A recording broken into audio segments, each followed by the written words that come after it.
Only 1 in 5 people with a disability are employed in the United States. It's an awful situation. But John here, John is a natural entrepreneur. Yes, I am. He sees a problem as an opportunity. If you couldn't find a job, what do you say? I said I will create one. I want to make one. I told my partner I want to be with him. I'm nice. A father and son being together. Which is pretty cool. It's very cool. That. Imagine that. It's amazing. A father-son business. I mean, that's a dream. Right? Right. And I'm a lucky man. Yes, you are. Yes. I've got 3 sons, and this is one I can work with. Yes, I am. Great title for a podcast, Blessings. Thank you. Yes, I love it. What a great meditation. We are here to learn in the spirit of life. I'm all about believe. You're about spreading blessings. It's great. What about your blessings? What's the biggest blessing of life? What a great question. Because it's the Blessings podcast, I have to ask you, what is your biggest lesson in life? My biggest lesson in life. A whole lot of conversations with people about life and how those things manifest as blessings and lessons, and sometimes both. It's my connection. You're going to get schooled. The journey is the journey. What you and me are searching for are the blessings in this life. Remember the reality of how sweet people are. Spread blessings around the world. You are the most remarkable energy. You make me pause, make me excited, make me think, and make me spontaneously come up with an answer. This is another one of those great moments in time in my life. Thank you for reaching out to ask if I would do the show. Welcome back to Blessings, my friends. Today, I am pleased to be speaking to a dynamic father-son duo. John and Mark Cronin sell socks. But to them, this is not just a business. It's a social enterprise with a mission to spread happiness. They've tapped into an amazing phenomenon. In building this sock empire, they discovered many benefits to humanity and to the workforce of hiring people with differing abilities. And they've studied the positive consequences of this whole thing, including things like increased job satisfaction and enthusiasm for work, low job turnover, and high productivity, not to mention the intangible rewards of involving the community of humans with differing abilities in business, like spreading love, celebrating differences, and cultivating gratitude and generosity. The way these two are raising the collective vibration is so uplifting and inspiring to me because that is my mission. And I'm thrilled to have them here today. Welcome, John and Mark, to the show. Wow, thank you so much. We are very fortunate I'll be on your podcast. Thank you so much. I have you on. It's good to have their mission. Yes, I love the idea of spreading happiness. And I think my mission is more, it's just about lifting everybody up. And I just love that. So we're already aligned, which I love. Can you just start us off, please, by defining the term differing abilities? It is an alternative we use to the term disability, because disability talks about what, it seems to emphasize what you can't do. For us, it's more about saying, no, you just have a different ability. It's a different emphasis. It's a broader way, it's a different way of thinking about people and challenges we face. And it emphasizes the positive. So that's why we use that term. There are some people who say, no, you should use disability because people are reclaiming that word. And then that may be so. We don't always know, but that's the approach we take. I could ground it a little more into, there's an educational theorist at Harvard, Howard Gardner, right? And he has this theory of multiple intelligences. We measure 2 in school, a verbal and an analytical. But in fact, he's identified that we have 7. There's a physical intelligence, there's an emotional intelligence. There's a management intelligence. When he does profiles of people, he'll use bar charts. You might be stronger in one area than you are in another area. I think of my partner, John, here, is having like 400 distinct intelligences. And some, always very low. And some he's off the charts. And it's a different mixture. So let's focus on what people can do, not what they can't do. And let's play to people's strengths. All that comes back to John and I are a team. We have differing abilities. You have different strengths, I right? do. You're a very nice guy. I am. I'm not really a nice guy. We don't ask John to do our finances, but there's nobody gives a better tour than you.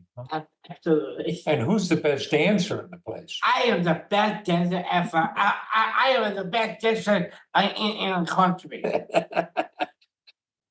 That is so amazing. I just want to preface this episode a little bit with somewhat of your story of how you got into this. Your company is called John's Crazy Socks, right? Yes. Okay. And this was born because when you graduated from high school, John, you wanted to have a career.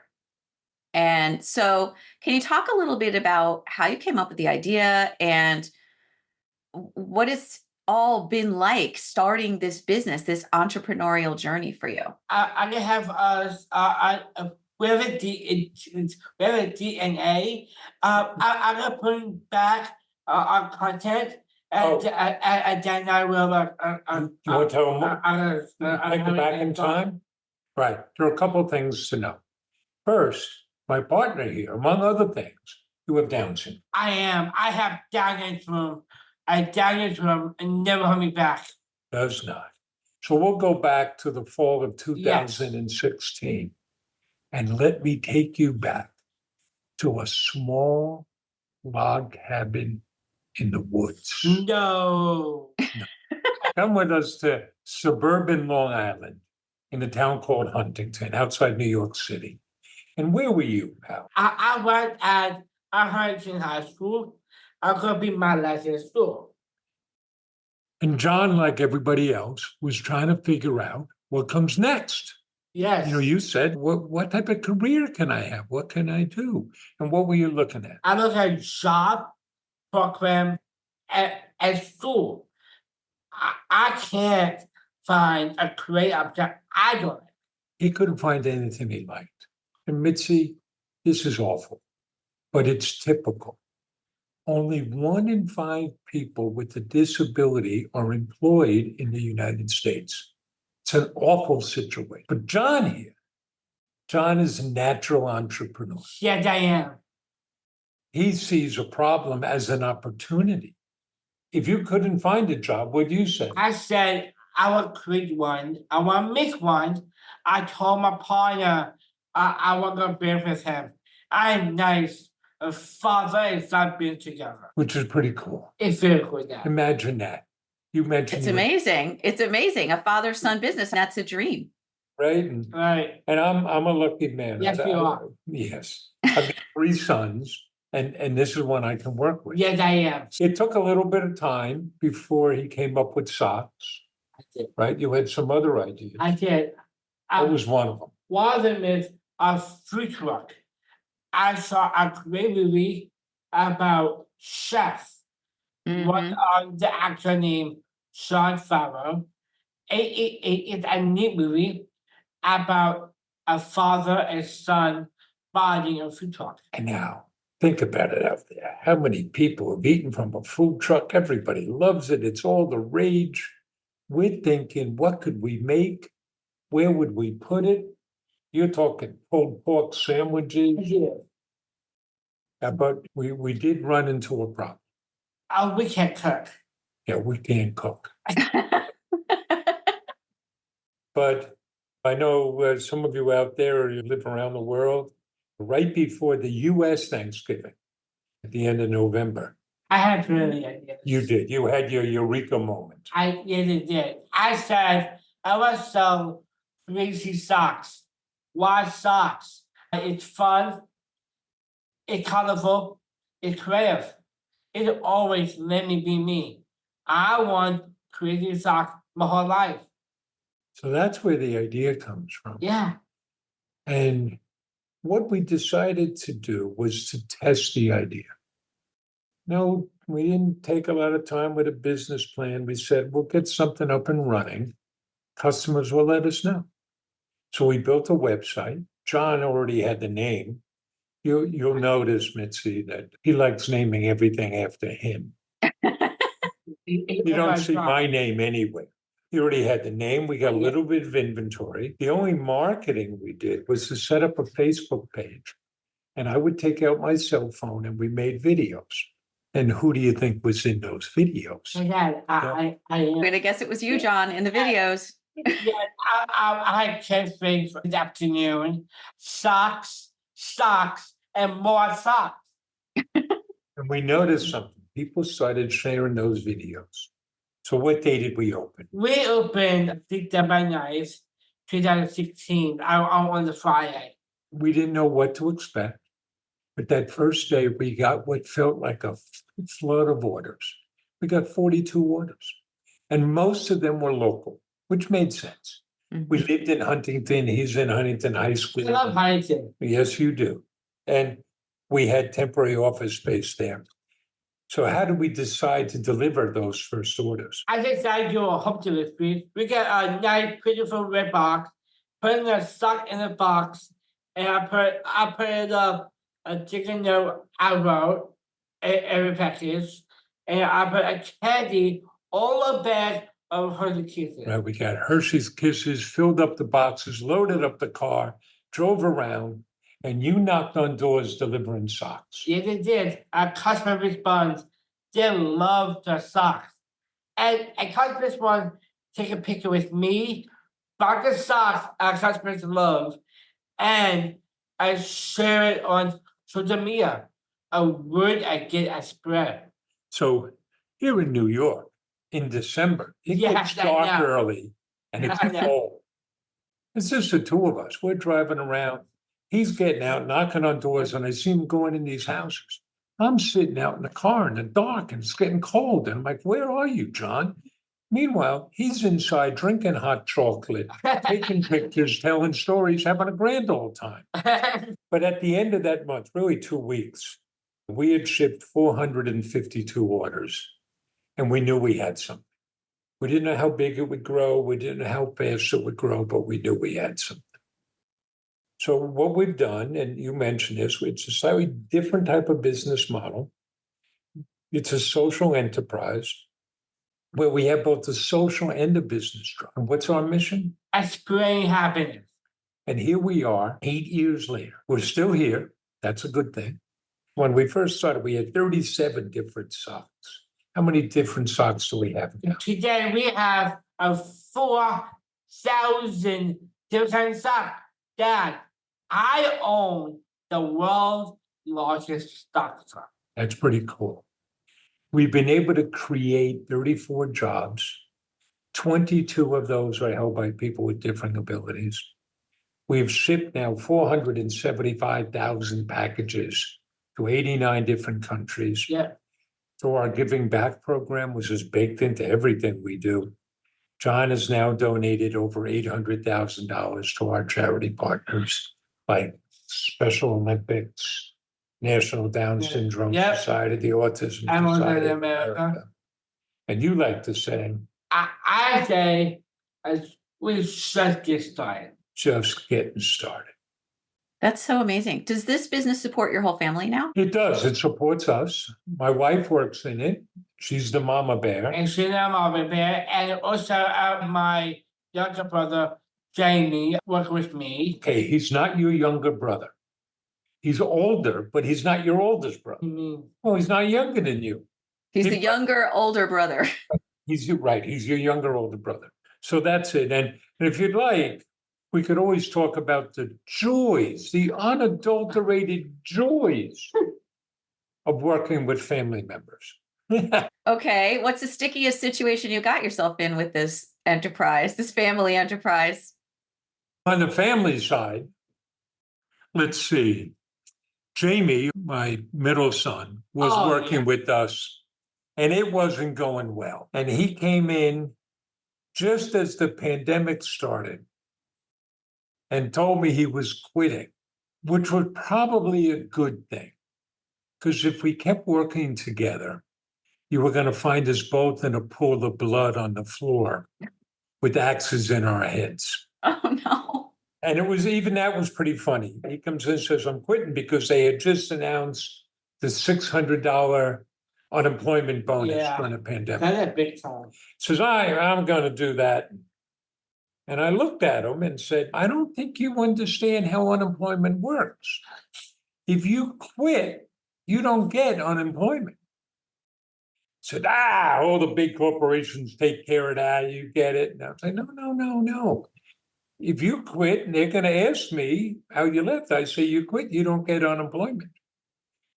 And he says, you're not going to do that to me. I said, watch me. His mother is a saintly woman. And she said, no, you can't do that to them. Okay. So jump ahead sometime.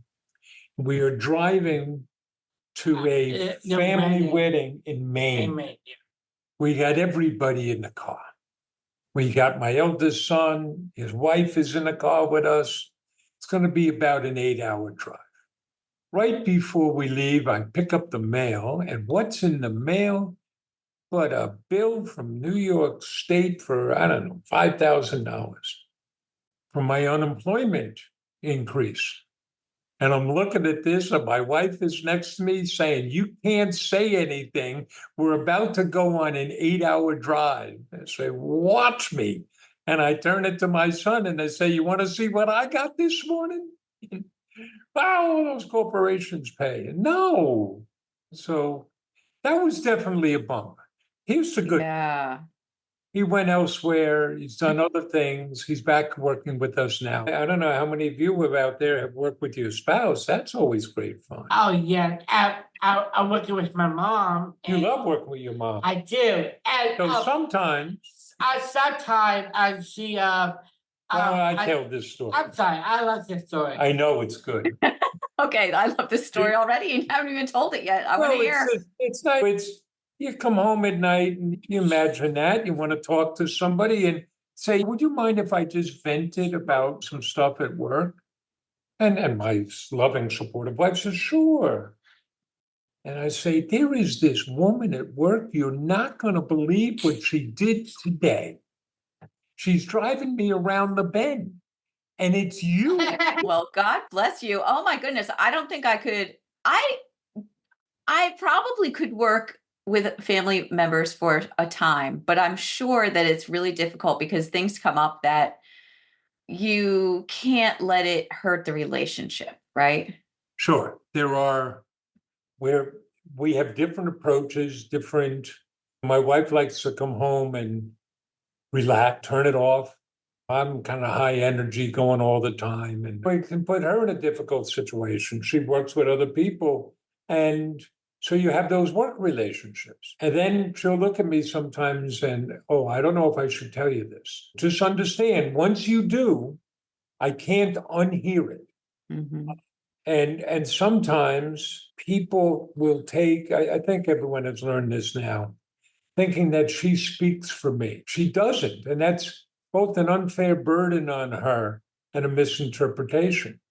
But at the same time, it's a family business. And there's my experience with family businesses are people gravitate to one of two poles. On one pole, this is a family business, and I've got to do everything to make it work and to live up to the values we have. The other pole is, this is a family business. I can do whatever I want. What are they going to fire me? We're fortunate now that we have the others. But there is a clear line. It's our business. We drive that. And that's, when you think about leadership on our org chart, we're at the top of the org chart. It's our job to set the vision, the direction, to set the initial values and culture. The culture then becomes a living thing that everybody shares in. But we're also at the bottom of the org. Our job is to serve everybody else. Our job is to make sure that everybody we work with can do their best possible. It's that type of servant leadership that really matters. Yeah. Well, it's really amazing that you can provide that opportunity for your family and that this has been something that's allowed you to find success as a family. So we're not talking about a small business, really. You are doing very well in your business. Is that correct? Well, unfortunately, I would disagree on two fronts. We're still a small business, and I think we project to be larger than we are. Okay. We work hard at that. We're not fooling people. We're not pretending. But we do a lot of things. We benefited from a lot of media coverage. So we have a large social media reach. So people think that we're much larger than we are. We do, every December, we do a pop-up open house party for our anniversary. It's great fun. We've had people drive from Connecticut, upstate New York, Pennsylvania to come for this thing. It's great fun. So last year there was a gentleman there and he's talking to me saying, well, you did all the hard stuff. You got the business up and running. That's what's hard. But now it's on cruise control. And I looked at him and I said, obviously, you have never owned a business. In many ways, getting started was the easiest. We've had our struggles since then. And I think that's part of reality. I'll share two. The end of 2019, we were virtually bankrupt. There's always humor in things. I met with a bankruptcy law firm that said, you should declare bankruptcy and maybe we can work your way out. All you have to do is give us $25,000 up front in cash. I said, gentlemen, if I had $25,000, I wouldn't be talking to you. We found a strategic partner, a third-generation family business that manufactures socks, shared values. We've been working with them for 4 years, but it took us time to figure out the roles. And originally it was, you and John go and do the outside stuff, we'll run everything internally. It didn't work out right. So this year we've had to rejigger, restructure the business. Still working with strategic partners, they're good people, but now we're back running the business day to day. Are we a success?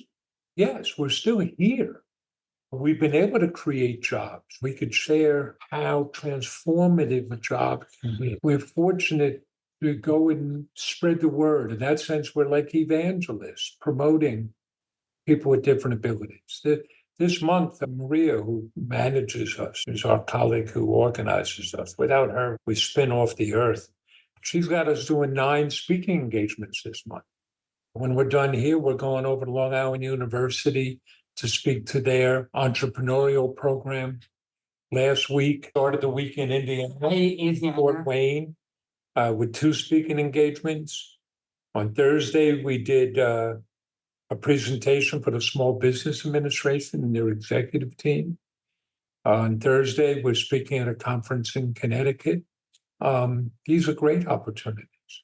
We're able to wake up in the morning and have exciting things to do. It's a demonstration of how it's possible for anyone to be successful. My dad is 83 years young. Every morning, he sends my sister and I and all his grandchildren a good morning message. It's always something uplifting, positive, and encouraging. And it always says, I love you.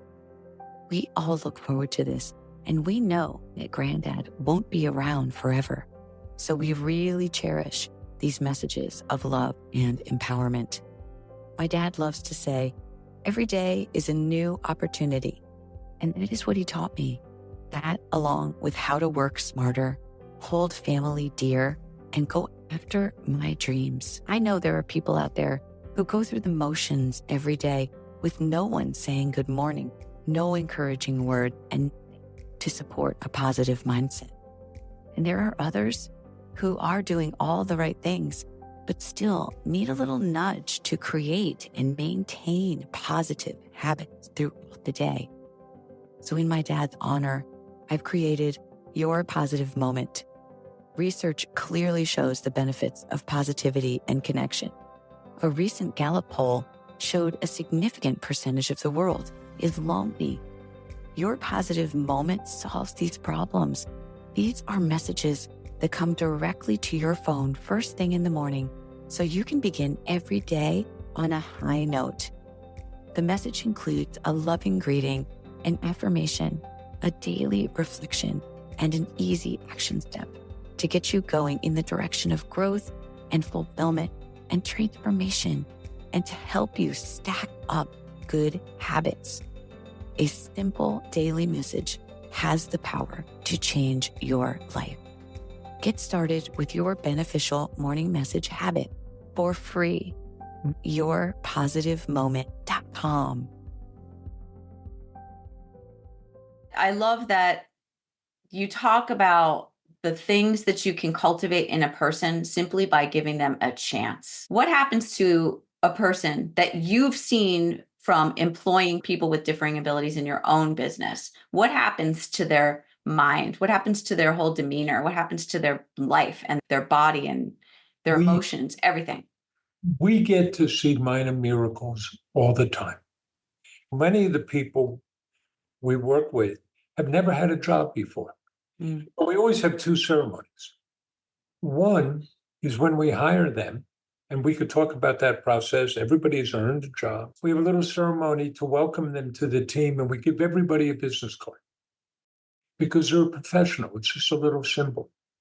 And then when they get their first paycheck, we do a little ceremony to deliver that first paycheck. I'll give you an example. We'll talk about Thomas. Yeah. Much of what we do is we run a fulfillment operation, a pick and pack warehouse that we sell online. Orders come in, you pick them, you pack them, you send them out. What do we call our pickers? Stock wranglers. Sock wranglers. So we'll tell you about Thomas, who was one of our sock wranglers. His mother first called us up back in October of 2017 and said, I hear you hire people like my son. I want you to give him a job. And our colleague said, okay, but we're not hiring. We don't have any openings. We'll post it when we do. She called every day. She's a mom. And I spoke to her and I said, tell me about Thomas. She said, he's a young man with autism and he's in a bad way. We can't get him to join any programs. And in fact, he's very depressed. We have trouble just getting him to come out of his room. Doesn't want to shower or shave. And he hasn't spoken to his father in over 6 months. Sounds like a wonderful employee. When we had an opening, his parents brought Thomas out. To get the sock wrangler job, we'll train you. One of our current sock wranglers will train you. You've trained a lot of people. I have. You like doing that? Yes. And you have to pass the sock wrangler test. You have to pick 6 orders in 20 minutes or less. Nothing extraneous, but you have to show us you can do the job. And that's part of the dignity.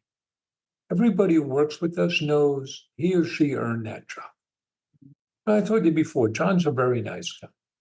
I am not. If you're going to work with us, you got to produce. Thomas passes that sock wrangler test as if he was put on this earth to be a sock wrangler. Today, Thomas is up at 6:30 in the morning, showered and shaved, waiting for his father to drive him to work. And when he comes in, the young man who wouldn't look at you or talk to you goes around the whole building wishing everybody a good morning. And last year, to both the shock and the utter joy of his family, he stood up at his brother's wedding and gave the best man toast, all because he got a job. And I want to be really clear to those employers out there. We did nothing. We have no special training, no special programs, no government support. All we did was give Thomas the opportunity to earn a job. And how fortunate are we to have such a great worker working with. That's a beautiful story. Is there any sort of a list or a place where people with differences can go after they graduate from high school and they want to be a part of the workforce? It's all local. And there are agencies and programs across the country. It varies from state to state. Think about the usual suspects: New York, Massachusetts, Illinois, California. There's lots of funding, lots of programs. You may need an advanced degree or two to navigate them, but there are lots of programs out there. Texas, Mississippi, Florida, there's no government money. There are very few programs, but they're out there. And they will assess you and help you try to find a job. And there are job coaches that are doing that. From an employer point of view, we don't start looking for somebody when we have an opening. You start well in advance. So we're very engaged in the community. We host tours of our operations. You give the tours, right? I do. You like doing that? I love it. John has given a tour to more than 2,000 people. We have work groups that come in from high schools and social service agencies. We've had more than 1,000 people participate in that program. And that's really important. It's important at a couple of levels. It's important for people to see people like themselves working and owning a business because it gives them hope and encouragement. It also means people get to see us and decide, oh, is that a place I'd like to work? And we get to identify people. And we do work with the area social service agencies, so they get to know us and who succeeds. We're an assessment site for several of them, where they bring people in to do assessments of what would they be like in the field. So when we have an opening, we don't go to Indeed or ZipRecruiter. We just share it with our community, and we have more than enough applications. That's one of the benefits. We're at an interesting time. There's a growing labor shortage in this country. We don't have enough workers. I hear all the time. 2 weeks ago, we met with business leaders in Ripon, Wisconsin. And I said this, I hear from employers that they can't find enough good workers. What's your experience like? And a whole bunch of people immediately around the table said, enough good workers. We can't find workers at all. And that's due to a number of reasons. It's our immigration policy, it's falling birth rates, it's young men not in the workforce. But we have this vast untapped pool of labor of people with different abilities. And I used to say we needed to create more jobs for them. I don't think that's true. The jobs are there. We just have to recognize they can do them. And running a pick and pack warehouse, that's a boom industry. Here on Long Island, people can't fill those jobs. We have no trouble filling all of our jobs. And I want to be clear, we don't lower our standards. Everybody who works for us produces, and they do great work. As an example, we're able to personalize what we do. To this day, every package gets I'm thinking for me and candy. And on the packing slip, you see the name and picture of the person who picked your order. Jeff Bezos over at Amazon, he's not putting a thank you note, candy in those Amazon packages. We do same day shipping.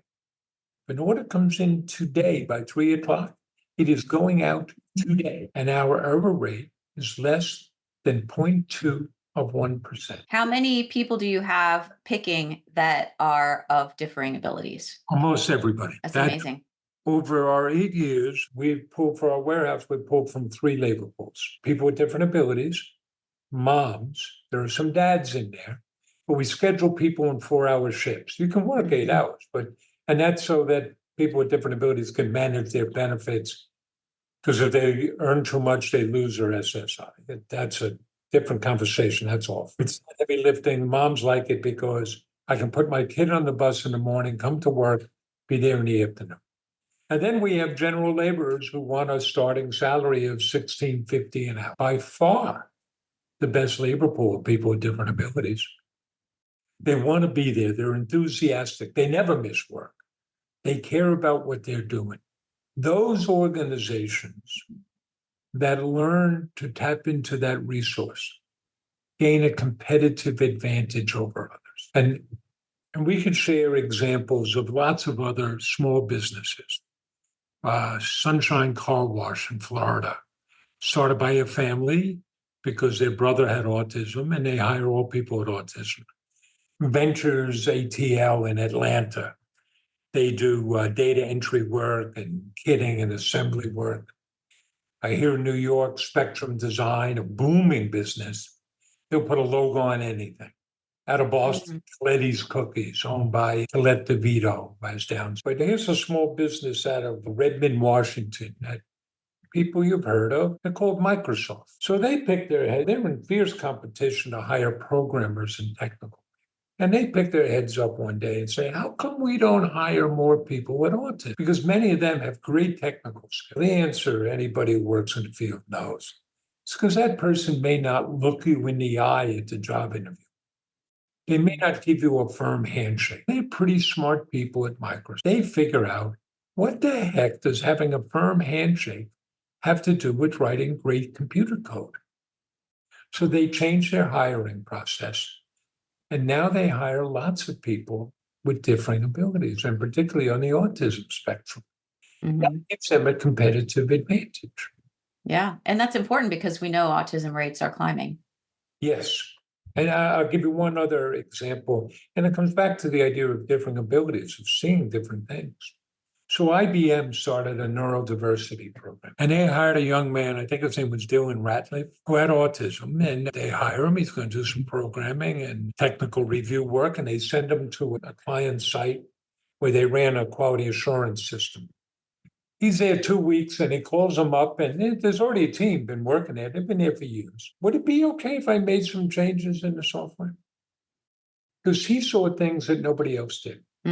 Yeah. He overhauled it, greatly improved it, got several patents for IBM, and was named Employee of the Year because he had a differing ability. He could see things in a different. And I love that idea that we can celebrate the differing perspectives that are enabled by someone who has a different way of life because they have differing abilities. I'd love to ask John a question, John, about what it's like to have Down syndrome, to grow up with Down syndrome. Do you experience difficulties or advantages, things that are great or things that are not so great because you have Down syndrome? Does having Down syndrome cause you problems? No, it doesn't. That doesn't have any problem. I think maybe, Mitzi, that's kind of like asking a fish, what's it like to live in water? Yes. What John knows. Right. Right? You don't walk around thinking, oh, I have Down syndrome or I don't, or it's just, I don't know, this is a way. Just is. Which I guess you could change the color of your hair, but you got brown hair. Okay. And what's it like for you as a father, Mark, if someone underestimates your son's abilities? This happens, I think, on a regular basis. I'll give you, here's a tangible example. We're very fortunate. We do a lot of traveling. Yes. John is capable of traveling on his own. You took Amtrak to Boston by yourself. I did. You flew from New York I flew to DC. by yourself. That was, mom had her heart in her mouth when that was happening, but yeah, he can do these things.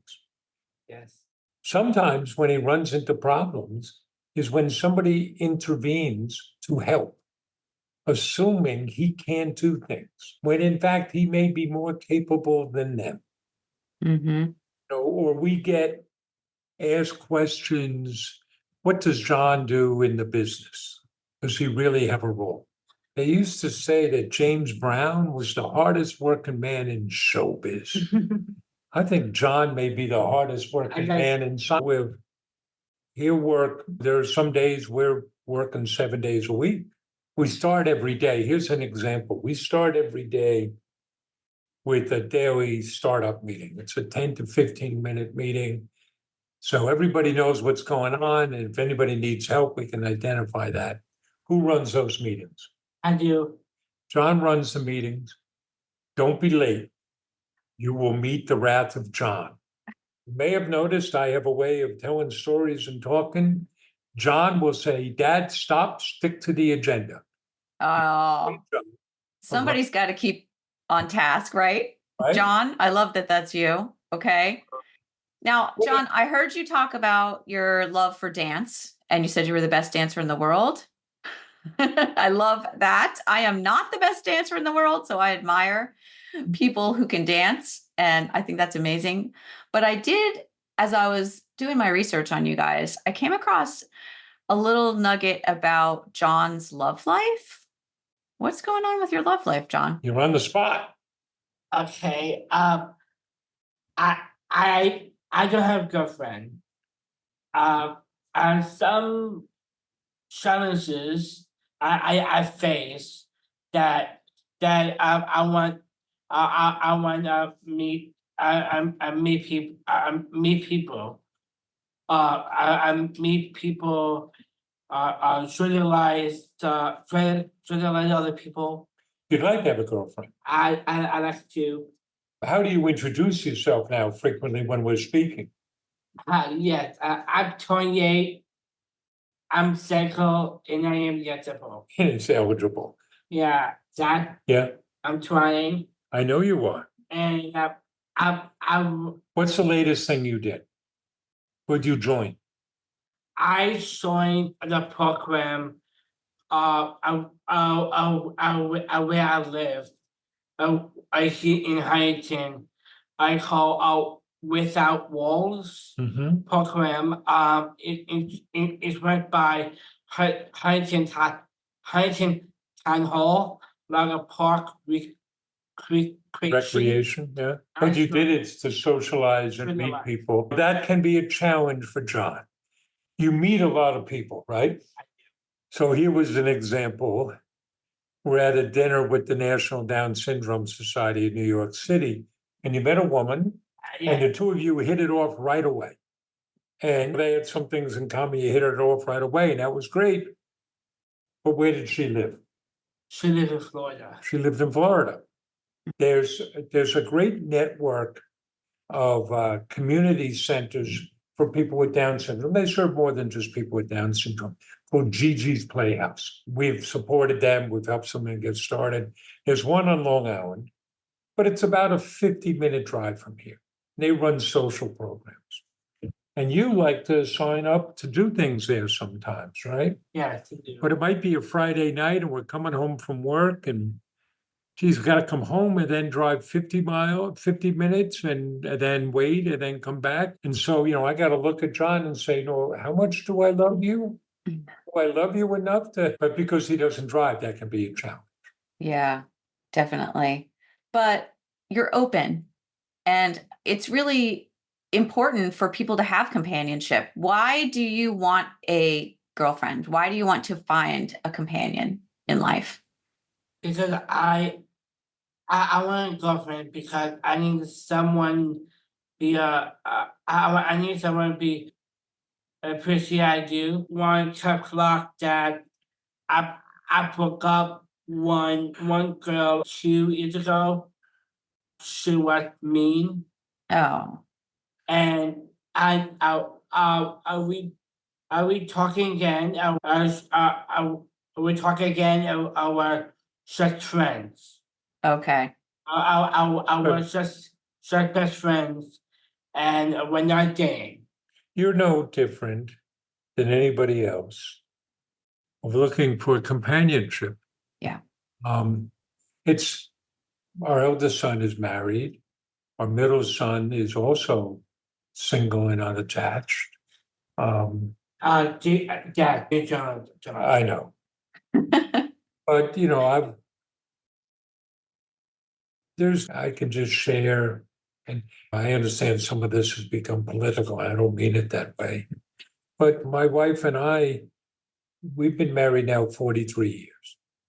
We've had some challenges personally and in our lives. If you have a companion, it makes it easier with somebody that can pick you up.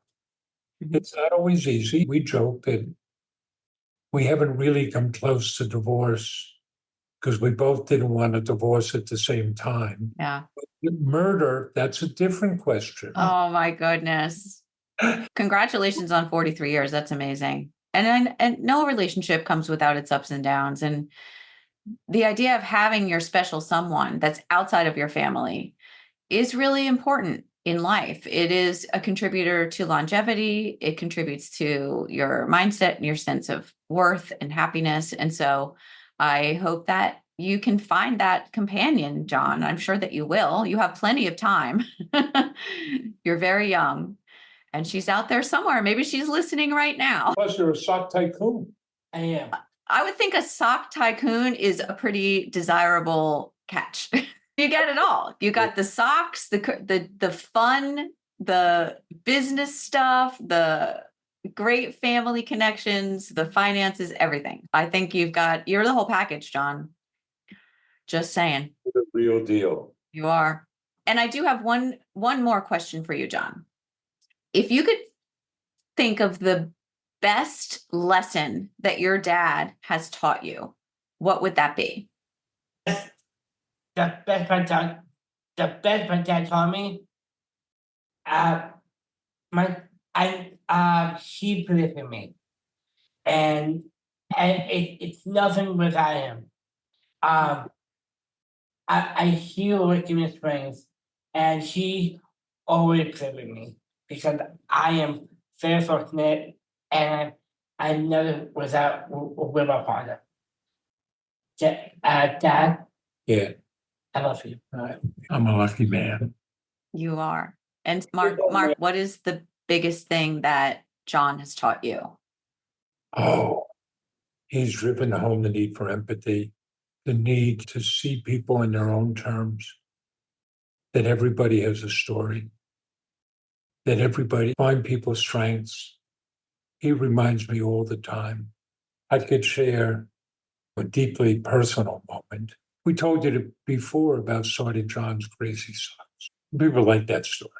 It's a good story. People usually don't say to me, where were you? So if you go back to the fall of 2016, you got to put some things in context about our family. My wife and my middle son both suffer from a pretty severe and chronic form of depression, which can lead to some self-destructive acts. If you look at us on the outside, you might see Down syndrome. Down syndrome is easy. Depression, that's hard.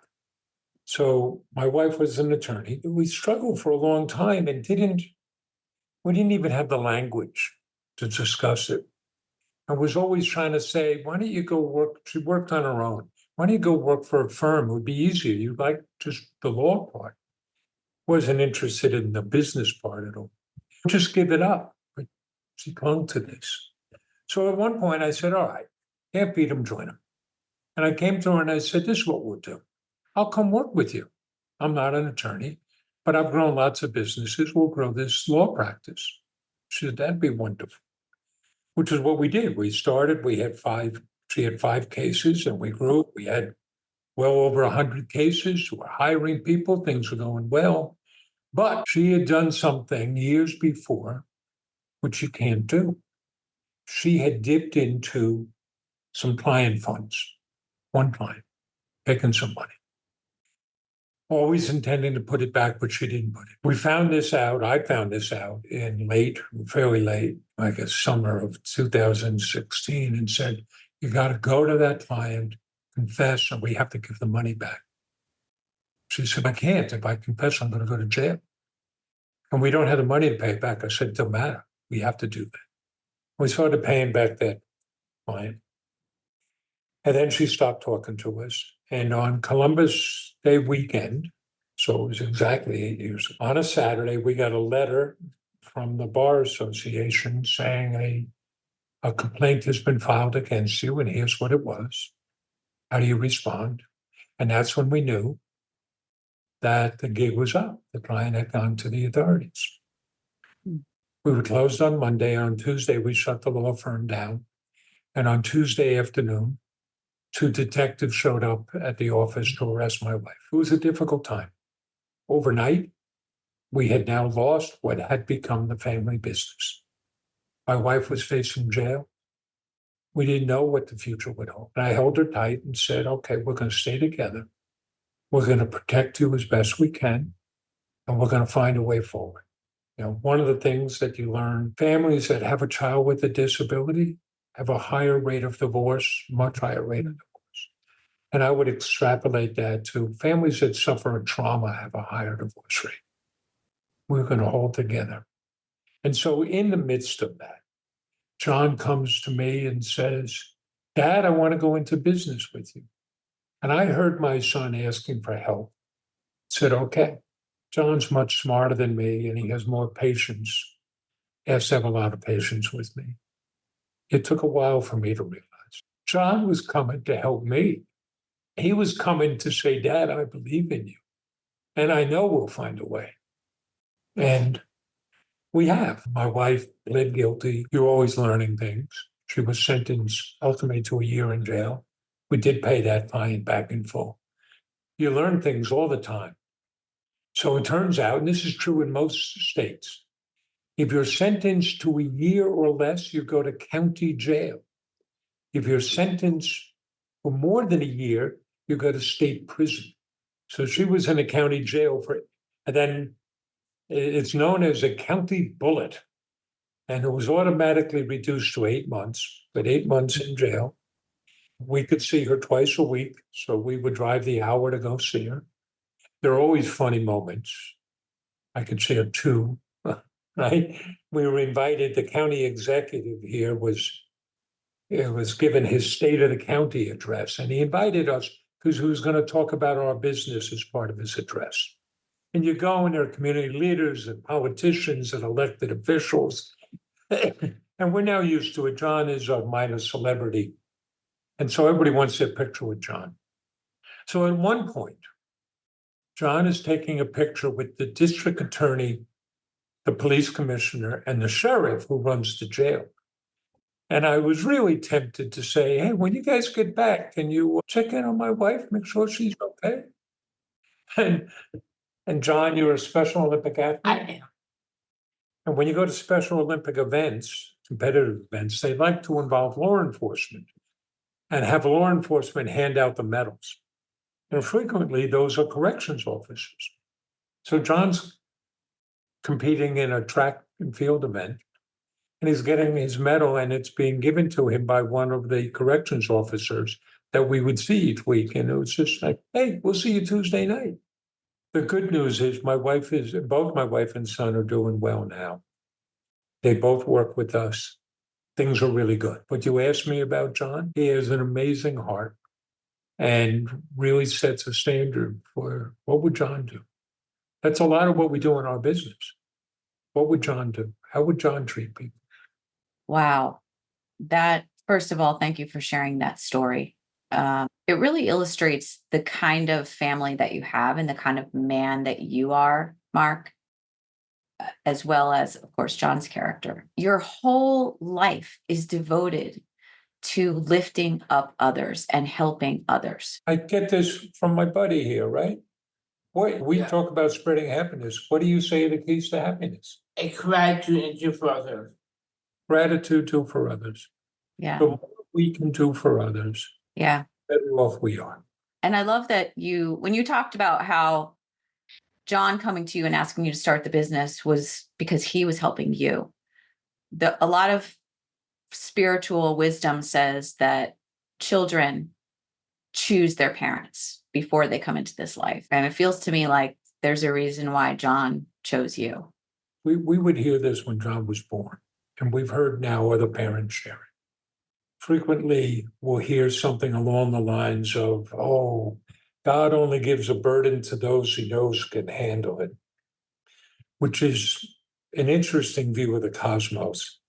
It assumes an interventionist God who's kind of floating around, looking down and says, oh, things seem to be going well for them. Let's see if they can handle this. But I think other parents would share the same thing we do. John has made us better people.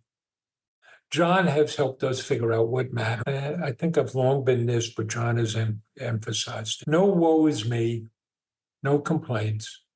Here's where we are. What do we do now? What's the best way forward?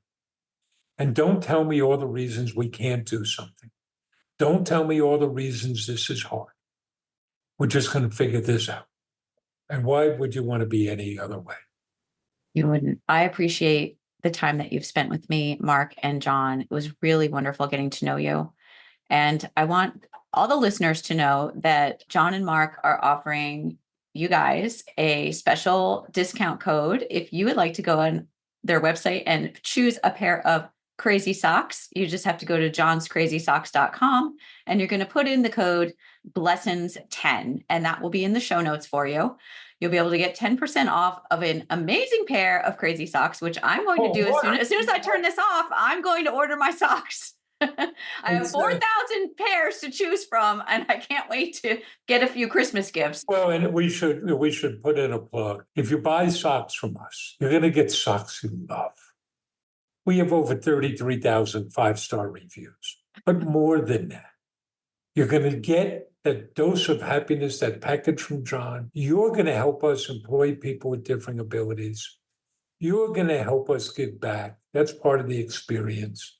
Most of all, you're going to help us Spread happiness. Spread happiness. And that is my choice today, to spread happiness along with you guys. Thanks again for being here. This has been a great conversation. Hey, everybody still listening, will you go give a 5-star review to this podcast? Mitzi puts in so much effort and so much love into this. She's brilliant. She deserves it. So I am going to go right now. By the way, by the time you hear this and you go give your 5-star review, you should be able to go find my 5-star review of this podcast. But I just want to thank you for what you're doing.